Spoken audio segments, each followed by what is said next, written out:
All right, we're going to get started here. See there's no music. You can just hear my voice. I don't have any music playing in the background.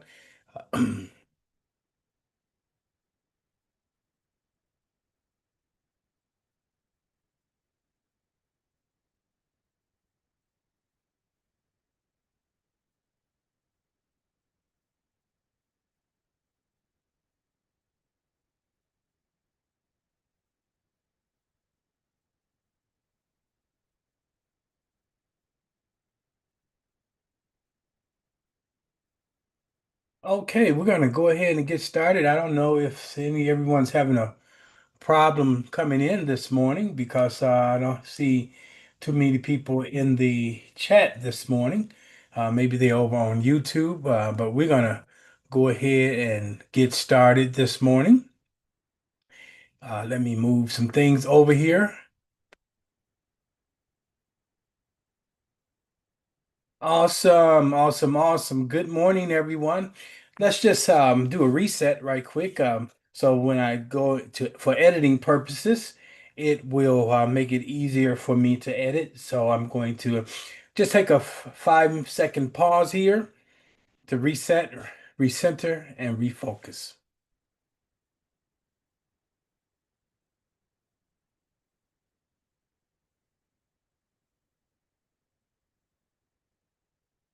Well, good morning, everyone. Welcome to Solutions Sunday.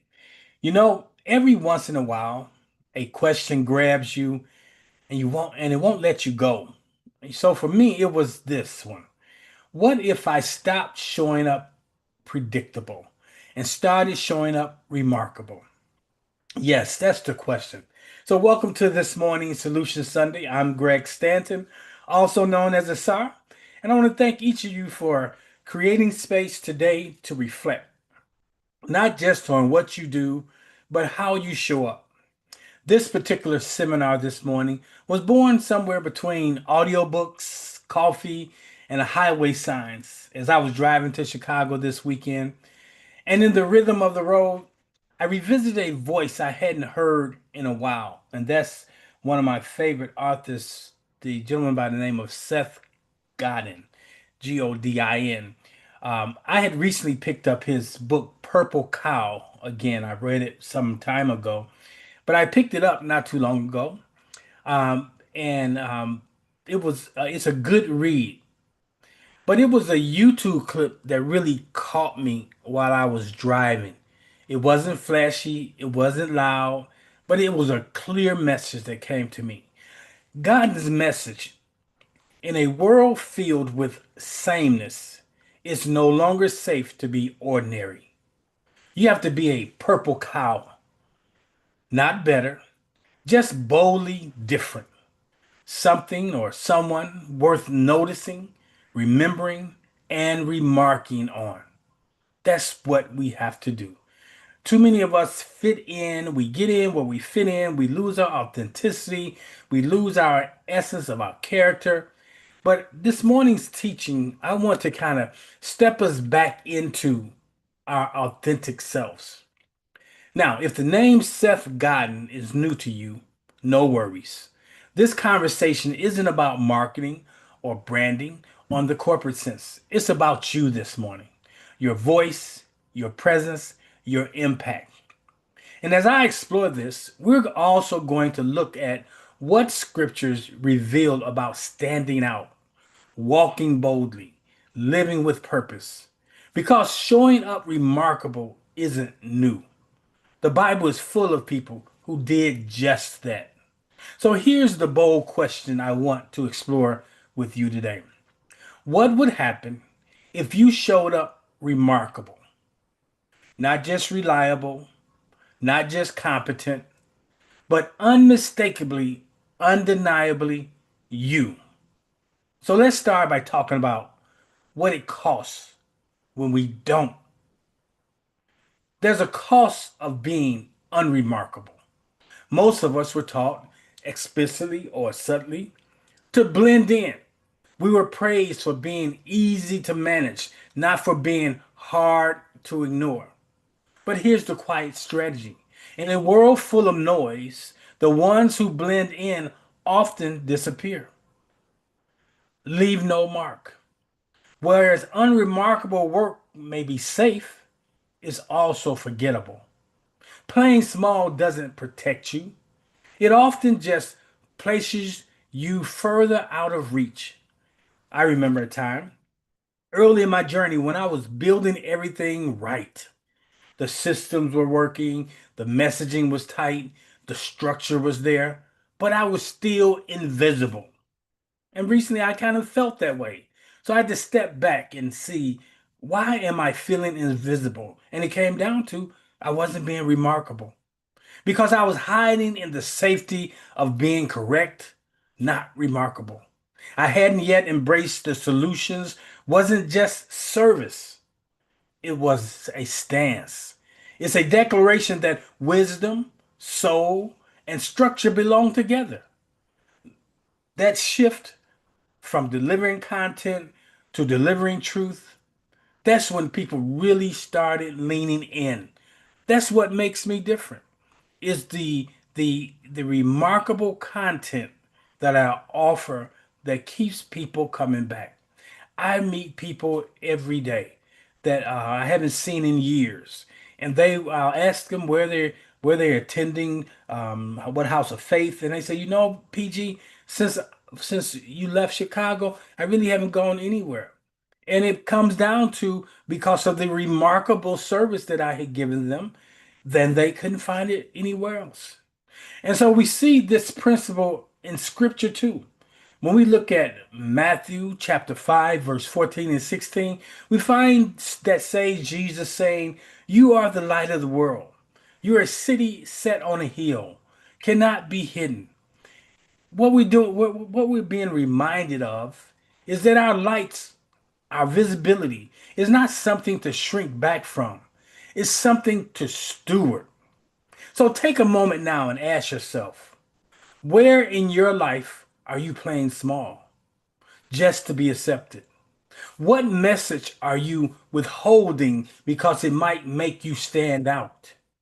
Sometimes you just want to blend in. You don't want to be seen. But I have a saying, when I go someplace, you know, don't just show up. Go to be seen. Go to be acknowledged. Don't just go to fit in. And the times in my life where I wanted to fit in because I wasn't really prepared, I wanted to be invisible. But when you really want to make a statement, you have to be prepared. So, what does it mean to be remarkable? Let's take a moment and explore that. So, I'm going to break it down. What does it really mean to be remarkable? Well, Seth Godin defines it simply: worth making a remark about. That's all it is. When you say that you're remarkable, you're saying you are worth making a remark about, that somebody will pass along your name for maybe what you service you offer or something that you do that others do, but you're remarkable. That's it. So I want you to commit that to memory.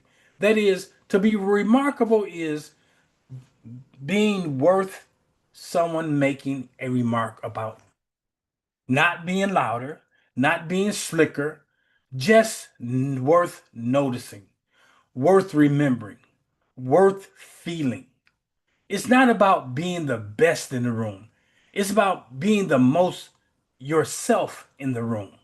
Think about it. A technically perfect jazz musician who never improvises, they blend in.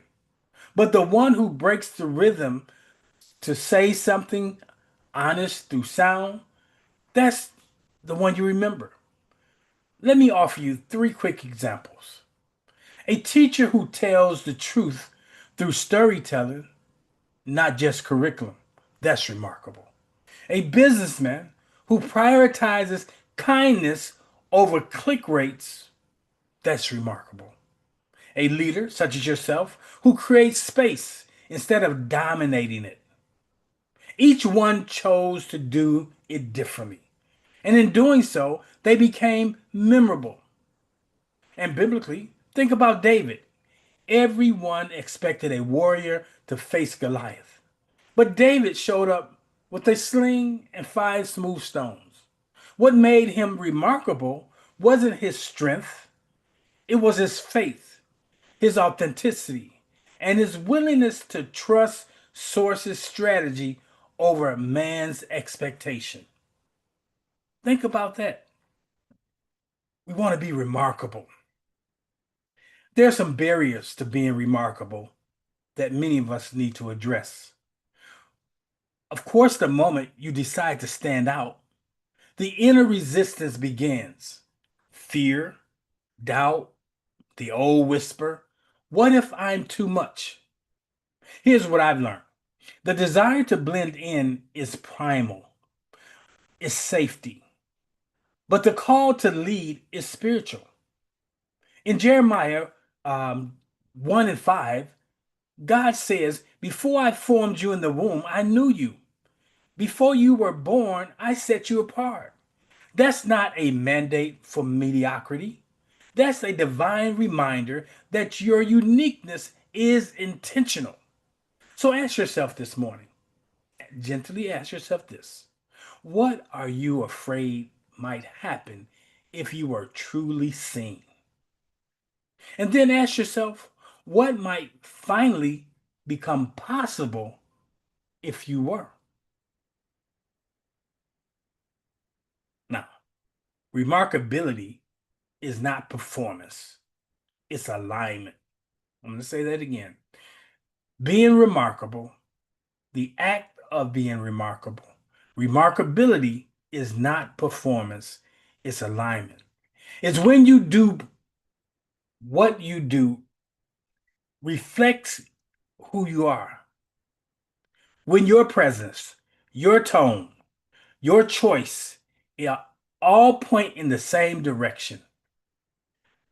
Here's a solution style formula that I often use. Remarkable equals resonance plus risk plus realness. Resonance means you hit a frequency people can feel, even if they don't fully understand it. Risk means you show up even when the outcome isn't guaranteed. And the realness means you're not dressing it up, you're letting it breathe. So, where in your life are you already remarkable and maybe didn't know it? Where in your life are you quietly breaking the mold just by being who you really are? Consider Esther. She didn't seek the spotlight. She was elevated, and when the moment came, she risked everything to show up. The scripture says, perhaps you were born for such a time as this. And I believe that applies to us as well. When we show up fully aligned with purpose and timing and truth, we show up in the nowness of being. So let's bring this down to earth. You don't need to burn everything down to start showing up differently. You just need to take one bold move. So here's your challenge this week. Choose one space, your work, your relationships, your expressions, and ask, what would make this unforgettable? What would make this more you, more truthful, more resonant? I call this your 90-day remarkable move, not a rebrand, a realignment. I, in Romans 12 and 2, we're reminded don't conform to the pattern of the world, but be transformed or become remarkable by renewing your mind. Conformity is safe. Conformity makes you disappear, but transformation is divine. So again, I'll ask, what one area of your life where you're steady, where you are really ready to stop blending in and start breaking through? Can you think of one? Maybe it's you just feel like you're part of the team, but you don't really make a difference. You just been going along to get along. What one area of your life where you're ready to stop blending in, where you're ready to to stop being part of the noise. It can be frustrating to know you're doing what you've been called to do, but you're not really making the difference on the scale that you desire to. And what I have found when talking to my clients is because their plan is safe. It's because they're wanting to comport with the norms, but they're not willing to take a bold move. David could have fit in by putting on the gear that all the other soldiers had on. He had the opportunity to take the king's helmet, to take the king's the javelin, to take the king's every shield, everything that he had, and he put them on actually, but they didn't fit.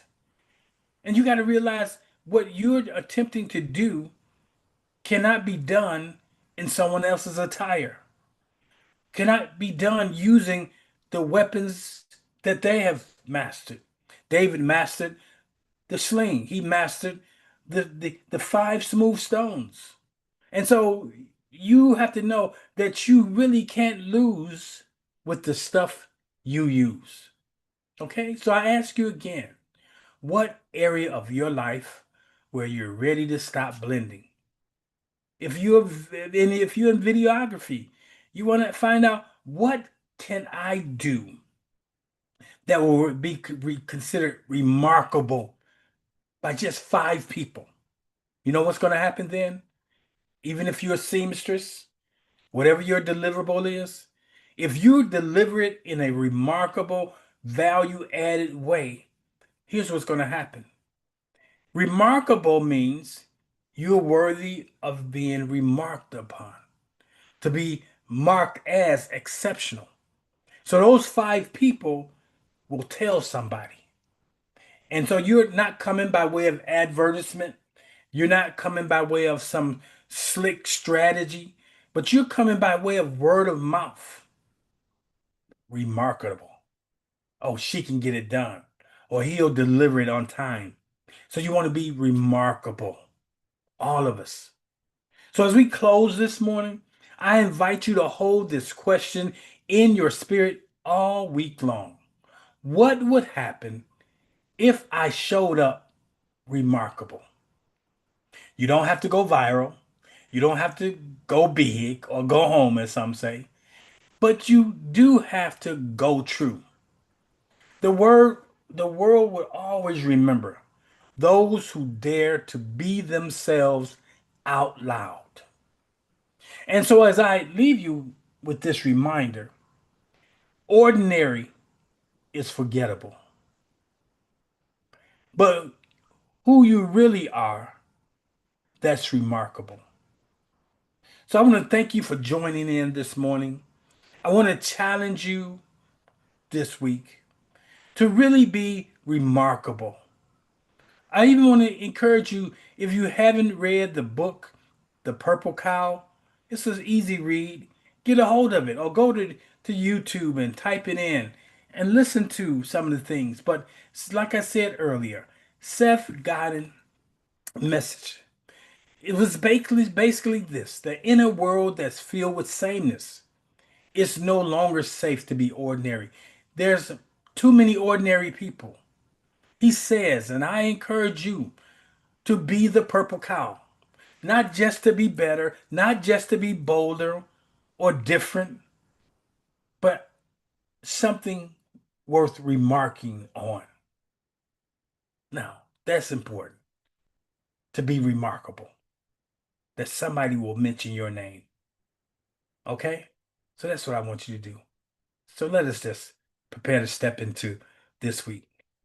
So I affirm that this week you will be bolder, not bolder as in being louder, but you will step forward as you. And that whatever you deliver, you're delivering it not in an ordinary way, but in an exceptional way. That it will be remarkable, worthy of someone passing your name along. There you have it. So as you move into this week, I encourage each of you to stand and take a stance. to be all of you, to be all in. Don't fit in, but move to the front. You're moving to the front, not by force, not by a louder voice, but you're moving to the front by showing up as you, like David, with just a sling, five smooth stones, and the knowledge of what you have done, how you've perfected your craft, and then handle the situation. All right, that's all I have for you this morning. I look forward to seeing you guys in the upcoming week.